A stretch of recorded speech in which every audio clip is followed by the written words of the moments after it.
Steel is steel. You don't have steel, you don't have a country. We want to build our ships. We want to build our planes. We want to build our military equipment with steel, with aluminum from our country. You don't want to pay tax? Bring your plant to the USA. There's no tax. We're negotiating now with China. We're in the midst of a big negotiation. I don't know that anything's going to come of it. They have been very helpful. President Xi, I have great respect for, a lot of respect. But I don't know that anything is going to come of that. But we're going to cut down the deficits one way or the other. President Trump today pulling the trigger on what he's talked about for a long time, and that is tariffs on imported steel and aluminum. Despite some pushback from people in his own party about this, that said, there could be a lot of wiggle room when push comes to shove on what exactly happens with allies, key allies who export steel into the U.S. We're going to start there as we wait for the breaking news out of the White House on South Korea and North Korea. Let's bring in our panel. Jonathan Swan, national political reporter for Axios. Katie Pavlich, news editor at townhall.com. And Charles Lane, opinion writer for The Washington Post. Okay, Katie, you know, it wasn't a surprise. It maybe was a surprise how it was rolled out. But the president has talked about wanting to do this for quite some time. Right. And the question is whether it's going to be as big as they say it is.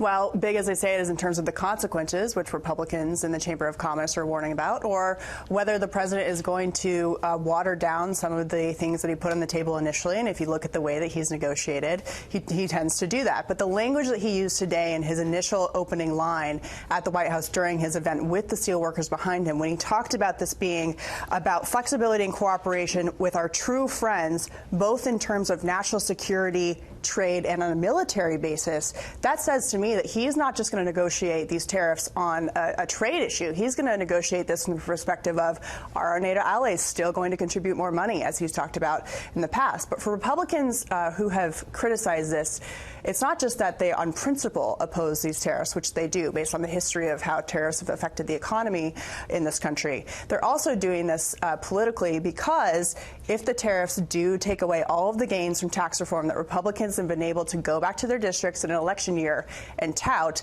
they can say that they were against it from the beginning and it's not necessarily their fault because they had that distance from the president on the issue. But Jonathan, think about this. I mean, if it is, as it's starting to unfold here, that each ally, each country involved is going to individually negotiate on in some way to avoid these tariffs on their exports, you could foresee that some of those countries are going to take that ball and run with it, and maybe it doesn't affect those big countries who are exporting steel into the U.S. Well, yes, that's the most, from their perspective, the most optimistic scenario. But just to get you inside Trump's thinking here, one of the big breakthroughs in his own mind, because he didn't want to do any exceptions. All along, for 30 months, he was saying, you know, if I give Canada an exception, then I get a call from Japan, and then I have to give them. So he didn't want to do anything. He wanted to do blanket global tariffs. But he had a conversation with Justin Trudeau, the Canadian leader, and he became convinced that he could get a better deal on NAFTA because Canada sells so much steel and so much aluminum to the US. Well, Mexico much less, actually. It's really about Canada much more than Mexico, even though they are exempt. Canada is the big one who sells steel and aluminum.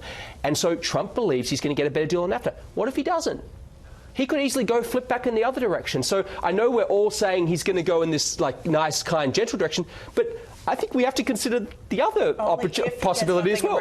That's only if he gets something in return. That's exactly my point. Politically, the image of the president with those steelworkers telling their stories about companies that are slowing down, shutting down, losing work, that politically works for this president. Certainly in western Pennsylvania, where they're about to have a special election. Pennsylvania 18 next week. This coming Tuesday, and there's a lot of steel mills. And, of course, economically, this is kind of an unsquarable circle. This thing can either have its effect and save those steel jobs you're talking about, or it can be acceptable to our allies. It can't really be both.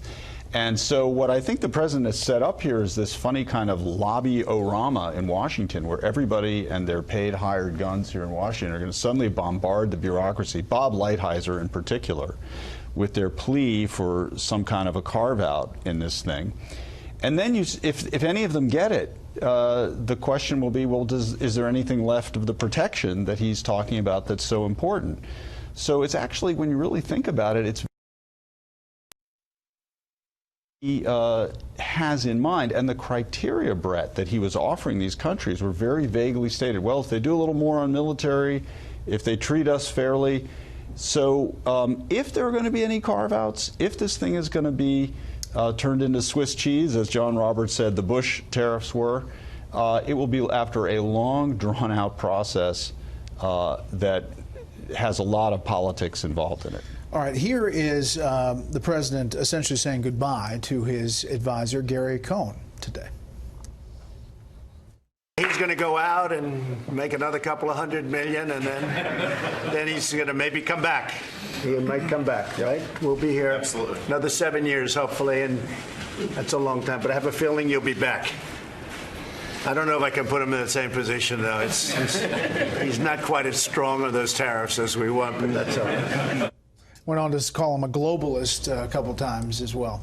It was a nice, lighthearted moment. I'm glad to see that Gary Cohn is leaving the White House on good terms. He's certainly not getting the Steve Bannon treatment, and the intrigue about what he will do if he comes back is interesting. As the New York Times reported, maybe he's going to be the next chief of staff. Inside skinny on who's up for that position? You mean the chief of staff position? No, or no, NEC. NEC. Shahira Knight is a name that is being thrown around a lot. She's a senior official on the National Economic Council. Gary Cohn is advocating for her, but so are senior people on Capitol Hill. She's definitely in the mix, but there's others as well. We've reported Kevin Walsh, who is in the running for Fed chair, is a name that Trump's talking about, but he's still spitballing. Larry Kudlow? I haven't heard his name as much. It's been in the media ether, but I haven't actually heard from, people inside that he's really up the top of that.